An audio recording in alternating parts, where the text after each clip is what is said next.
You teamed with Cactus Jack a few times, Mick Foley. Obviously, there would be issues later on that he had with your guaranteed contract. But what was it like working with Mick in WCW in 1992? You know, I love Mick Foley, man. I tell you, he's one of the nicest guys, and he's one of the guys that gives so much to the fans. Anyone that knows Mick, he's just one of the guys that signs everybody's autograph and treats everybody really nice from all the years that I've been with Mick. But it was such a contrast, this flamboyant Johnny B. Bad and this kind of dirty Mick Foley when he, the Cactus Jack character and everything. And it just was complete opposites. But, it worked for a little while, and then they split us up. And you were there the night that his ear fell off in Germany. Yes, in Germany. What do you remember about that night? I just remember how proud Mick was, man. He's like, my ear. Look at He's a different breed, man. I tell you. You know what? You guys might not have known he got in a very serious car wreck. Some of you have seen his car.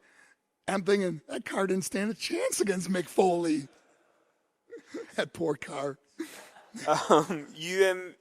Although you signed with WWF in 1996, you did go and have a meeting with Vince in 1993. What do you remember about that meeting, and what was the reason for you thinking about leaving WCW in 93? Well, when I first got into wrestling, I knew the WWF at the time was the biggest thing out there. WCW was always kind of the second tier. And I always felt I wanted to end my career at the WWF. I wanted to go to the dance being WrestleMania. And so when Vince was interested in me coming to the WWF, he flew me into New York. They picked me up in a car, took me to his home in Stamford, and I'm all dressed up. I got a suit and tie on, and I'm going to dinner at Vince McMahon's house. And we sit down and have dinner and had a really nice conversation. And I'll never forget, he says to me, what's it going to take to bring you to the WWF? And I said, Vince, I got to have a guaranteed contract. He goes, oh, no. We don't give guaranteed contracts. We give opportunities. And I said, well, I got a guaranteed contract for 3 more years at WCW. And that was when Eric Bischoff was coming in and was giving me the big contract. So I knew I was getting big money, and Vince was just offering me the opportunity. And remember, it's only my 3rd year in wrestling, and I didn't want to take the chance. And so I said, we shook hands. We finally goes, and I'll never forget when I was leaving, he goes, we're going to do business someday. And then 3 years later, same thing happens. He calls up and he says, he goes, I know your contract is up. He goes, what's it going to take to bring you to WWF? I go, Vince, same thing 3 years ago. I got to have a guaranteed contract. And he's quiet and he goes, done. And I go, well, there's some other things I need too. And he goes, what else do you need? And I go, I need a signing bonus. And he says, how much?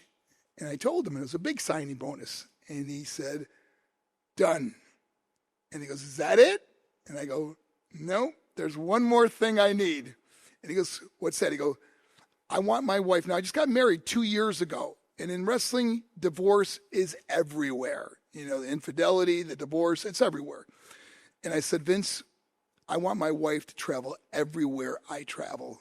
He goes, I have never heard that one before. And I go, Vince, I just see everybody getting divorced, and we just got married a couple of years ago, and we have a great marriage. I just want her to be everywhere I go.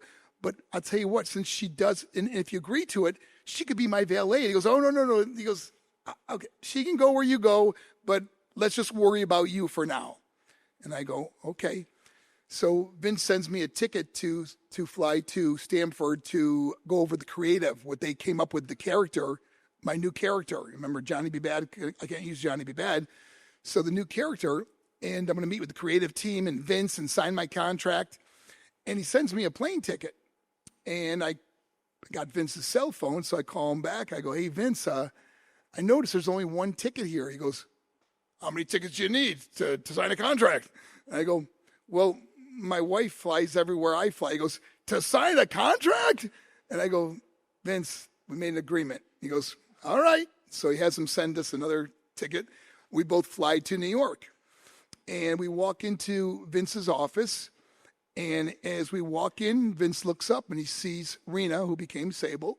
He goes, I got to put her on TV, just like that. And that's how Sable was. That day we came up with the name Sable, and that's the board. So we go into tell them about the creative thing. Yeah. So we go into creative, and Vince says, we're sitting down at the table, and he goes, what do you think of Wild Man Marc Mero? I go, Wild Man? I go, am I from the jungle? And he goes, can you do a Tarzan yell? And I go, oh, no, Vince, I don't got a very strong voice. Like, oh.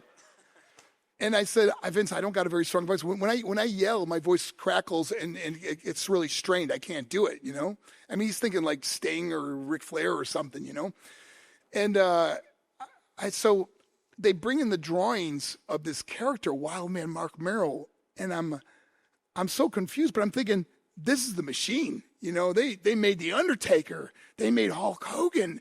This is the machine that can push you, They know what they're doing, They see me as Wild Man Marc Mero, just like Dusty Rhodes saw me as Johnny B. Bad, So I'm going along with it, going, okay, I'm Wild Man Marc Mero, And, of course, Sable, because I'm looking at these outfits, and they got, like, claw marks on them, and I'm like, damn, from the jungle?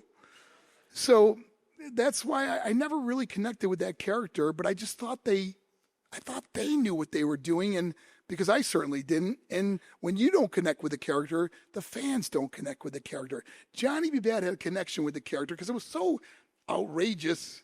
It's contagious. I didn't sit down, I get down. But anyway, it was just a very difficult transition. Before we go more into the WWF stuff, I want to go back to 1994, and you come over to the UK to be on Gladiators. Yes. And it doesn't all go to plan. No. The Gladiators was really cool. It was the international Gladiators. They had people from all different countries, and I was in phenomenal shape at that time. And I wanted to do a practice session through the whole obstacle course. And the last thing you go through is like a cargo net, So I'm doing this. I'm going through the course, the obstacle course, and they're saying this is one of the fastest times they've ever had. I'm like blowing through, and I said, "Hey, can I try it one more time? I just want to know where everything is, And he goes, "Sure, man, go right ahead." And I go through the cargo. I go through the obstacle course as fast as I can. I get to the cargo net. I step, and my foot hits one of the net corners, and it bends and snaps. And I go, oh my gosh. So now I got to go to the hospital. They broken ankle. I got to put a cast on my leg. I got to go back to the United States. I can't even wrestle now. But it was like, man, it would have been such a great opportunity to be on that show. I was so excited about doing it. They gave me the gladiator uniform, man. And unfortunately, practice, I blew it. I did want to ask about, did WCW ever try and reach out to Little Richard to make an appearance? Because it kind of feels that would be a shoe-in, right? Johnny B. Bad, Little Richard. That's a great question. And I shared this story the other day, was that we were going to do a sitcom together. Little Richard and I were going to do a sitcom called The Main Event. And the writer of the sitcom was Barry Vigon, who did Seinfeld. And he came up with this new treatment, this new sitcom called The Main Event, which is what the premise was. Sting and Lex Luger owned a gym called The Main Event that I used to train at. And the premise of the sitcom was that Little Richard would run the gym while I was on the road because, he's my dad. And he would get in all kinds of trouble. Oh my gosh, he was always gambling. He had hookers coming over, and it was really a funny treatment. When we were reading it, we were like cracking up at what Little Richard would do while Johnny B. Bad was on the road wrestling. Because I was really playing my character Johnny B. Bad, and he was playing my dad. Daddy B. Bad. I don't know, but so Little Richard couldn't come to terms with the contract negotiations, from what I understand. And so they decided to film the treatment, the sitcom, anyways, without him in it, but always alluding to him, thinking he's going to be eventually coming, and they wanted to try and sell it to ABC or one of the main networks. And we filmed the sitcom, And unfortunately, without Little Richard, it just did not get picked up. And but the good news is that I recently met Little Richard's driver. His name is Clarence Santani. He actually came to one of my school presentations in Nashville, and he's actually he actually wrote in the book.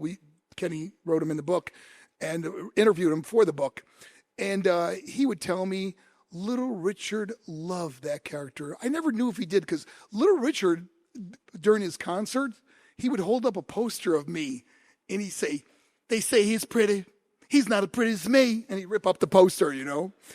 And so I never knew if he really liked it or not, you know. But Clarence Santani told me he loved it. He said that he would get laughing when he saw me on TV. And that made me feel so good to know that, because I never met him. I never got to meet Little Richard in person, but to meet someone that knew him personally and drove him around said that he loved it. So, and we've talked about, you know, famously the meeting with Vince in 1996 where he agrees to all the terms. But why did you want to leave WCW? What made you decide now's the time to leave?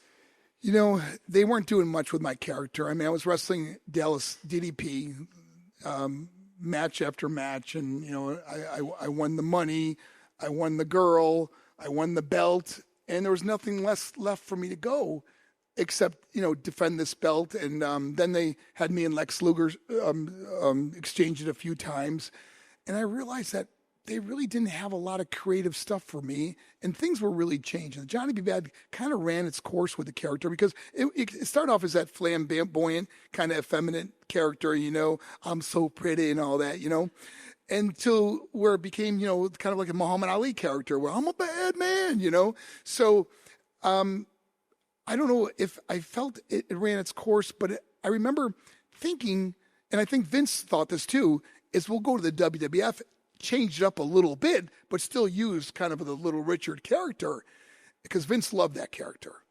But the lawsuits were going back and forth between wrestlers jumping ship and showing up on the other show the same night, and it was crazy.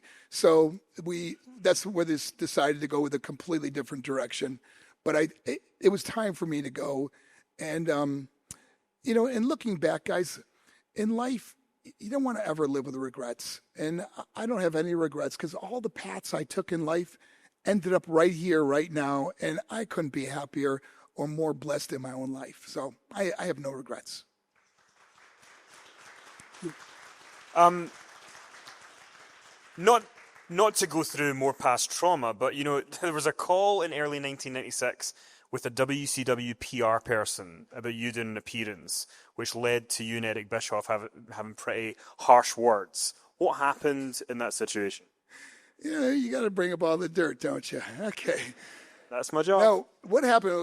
It was my daughter Mariah's. I think it was like her 8th or 9th birthday, and we had plans that day. They told me, "Well, we need you to do this personal appearance," and I said, "Well, it's my daughter's birthday. I can't leave on her birthday."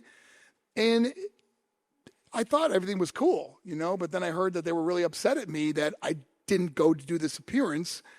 And, you know, when I say we had words, it was like Eric and I were friends, you know. It wasn't like we disappointed I didn't go to the thing, you know. He thought I should go. I mean, he thinks about how many times he had to leave his family and do his thing and his kids, and I understand where he came from.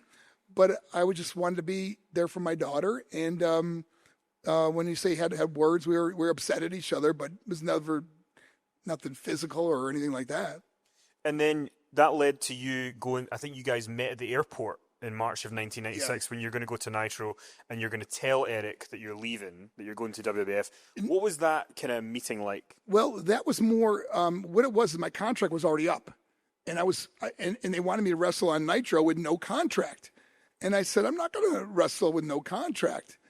And I remember he said, well, then you're not going to be in the company. I go, good, I'm leaving anyway, you know. And we just left each other at the airport. Me and Eric had words, and I went my way, and he went to Nitro, and that was the last I've ever talked to Eric until April 15th when I'm on his podcast. Look out for 3 weeks soon.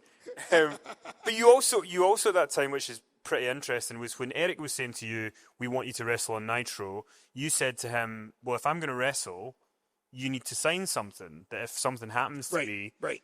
which is a pretty clever thing to think of, right? That if you go in there ring not under contract and you get injured, who's going to take care of you? Absolutely.